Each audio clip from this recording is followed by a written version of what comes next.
Question है, समझे ना। तो किस तरह से सोल्यूशन होगा, ये क्वेश्चन को आप सब देखिए, समझे ना। क्वेश्चन देखिए सब प्यारे दोस्त, बहुत ही अच्छा अच्छा क्वेश्चन है, समझे ना। ये बनाने पे निर्भर है, समझे ना। जो जितना समझेगा वो उतना क्वेश्चन को सोल्यूशन करेगा, समझे ना। तो आप सब कुछ समझना पड़ेगा मेरे प्यारे दोस्त, जब तक नहीं समझिएगा तो यहाँ कुछ नहीं होने वाला है, समझे ना।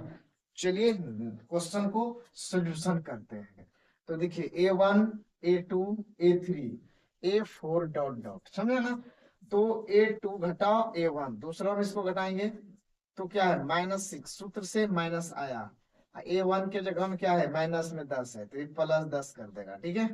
अब क्या करेगा, प्लस माइनस माइनस, 6 में 10 घट रहा है तो छोटा ना घट रहा है, तो यहाँ पे 4 आ जाएगा, समझा ना। अब A3 में A2 को घटाना है, A3 घटाओ A2, तो -2, सूत्र से माइनस है, लेकिन A2 के जगह में क्या है, माइनस में 6 है तो ये +6 कर देगा यहाँ पे। अब प्लस माइनस माइनस, छोटा में 6 घट रहा है तो यहाँ पर 4 आ जाता है। चलिए A4 में A3 घटा दीजिए, क्या हो जाएगा 2, सूत्र से माइनस आया। A3 के जगह में क्या है, -2 है तो यहाँ +2, 2 2 4। देखिए सार अंतर सबका बराबर है, यहाँ लिखेंगे इसका इसका सार्व अंतर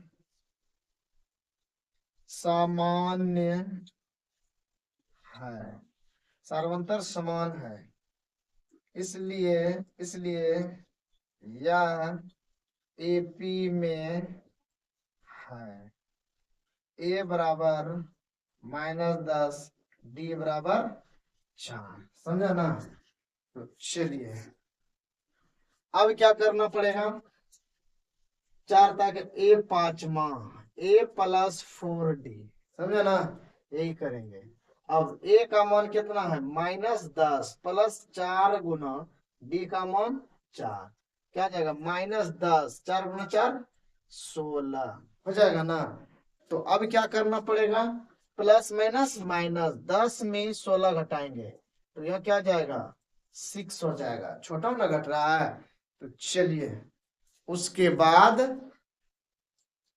A6, A+5D, ए का मान -10 +5 गुना 4 कर देंगे तो -10, 4 पंचे 20, 20 आ गया, प्लस माइनस माइनस, माइनस में अगर 20 को घटाएंगे है ना बोल रहा है, तो देखिए प्लस माइनस माइनस, तो 10 में हमको 20 घटाना है तो छोटा ना घट रहा है तो ये ऑलरेडी यहाँ पर क्या आ जाएगा 10 आ जाएगा, समझे ना।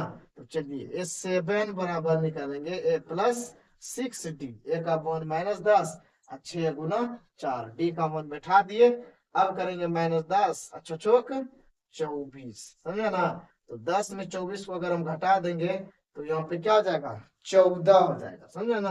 अब यहाँ लिखेंगे एपी के अगले 3 पद, क्या है 6 10 14, ये एपी का अगला कितना निकला 3 पद निकला, तो समझे ना प्यारे दोस्त।